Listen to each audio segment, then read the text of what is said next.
चला विद्यार्थी मित्रांनो लक्ष द्या। प्रश्न दुसरा कसा आहे सोडवायचे कसं बघा। परीक्षेला आलेले क्वेश्चन आहे। एक गाडी 80 किलोमीटर प्रति तास या वेगाने निर्धारित ठिकाणी 5 तासात पोहोचते। बघा लक्ष द्या। एक गाडी तासी 80 किलोमीटर या प्रति तास वेगाने निर्धारित ठिकाणी म्हणजे आपल्याला ज्या ठिकाणी जायचंय त्या ठिकाणी 80 किलोमीटर या वेगाने जर गेला तर तो 5 तासात पोहोचतो। जर तेच अंतर 8 तासामध्ये म्हणजे निवांत जायचे, 5 तासात जायचं नाहीये, आपल्याला जास्त लवकर जाऊन पोहोचायचं नाहीये तर निवांत जायचे 8 तासात जाऊन पोहोचायचे। बघा 8 तासात पूर्ण करायचं असल्यास वेग किती किलोमीटर प्रति ने कमी करावा लागेल। बघा लक्ष द्या। आपल्याला वेग कमी करायचे। सुरुवातीचा वेग होता 80 किलोमीटर। 80 किलोमीटर प्रति तास या वेगाने जर गेला तर तो 5 तासात पोहोचतो। मग आपल्याला 8 तासात पोहोचायचे। बघा लक्ष द्या। समृद्धी महामार्गाने जायचं असेल तर आपला 80 किलोमीटर आणि 90 किलोमीटरच्या स्पीडने जावं लागेल, बरोबर आहे। कमीत कमी 80 आणि 90च्या शेवटच्या कडेच्या बाजूने। मधली बाजू तर असते 90 100 90 100 आणि पहिली बाजू असते 120।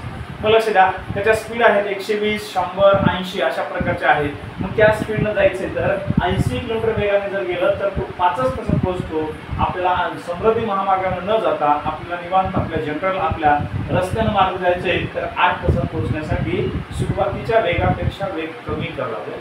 तो वेग कितीने कमी करावा लागेल तर त्याचे पर्याय आहेत 50 40 30 आणि 20। तर त्याचं उत्तर कसं काढायचे तर विद्यार्थी मित्रांनो लक्ष द्या।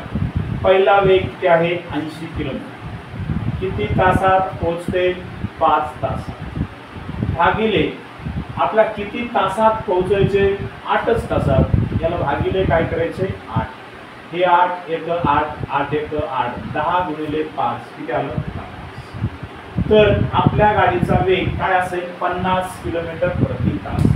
विद्यार्थी मित्रांनो लक्ष द्यायचं। 50 उत्तर आलं, 50 पर्याय आहे, लगेच गोल करायचं नाही। पहिला पर्याय 50 आले, बघा लक्ष द्या आपलं उत्तर 50 आले। असे फसवे प्रश्न पोलीस भरतीला येतात आणि असा प्रश्न आला की आपण इथं 80 ते 90% विद्यार्थी आपलं उत्तर 50 आले की पर्याय गोल लगेच होतो। पण असं नाही करायचं। डोकेबाज विद्यार्थी असतात काही, त्यांना प्रश्न चुकू देत नाहीत। सुरुवातीचा वेग होता 80 किलोमीटर, आत्ताचा वेग आहे किती 50 किलोमीटर। मग सुरुवातीचा वेग होता 80 आणि आताचा आहे किती 50। मग सुरुवातीचा वेग आणि आताचा वेग वेगांची वजाबाकी करा। मोठ्या संख्येतून छोटी संख्या मायनस करा। 80 मधून 50 गेले, किती राहिलेले 30, मायनस 30 आले। वेग मायनस मध्ये आहे, वेग कमी केला आपण, कमी किती किलोमीटरने कमी केला 30 किलोमीटरने कमी केला। तर याचं उत्तर आहे पर्याय नंबर पर्याय नंबर 3। समजतं विद्यार्थी मित्रांनो? सर्वांना समजलं का क्वेश्चन?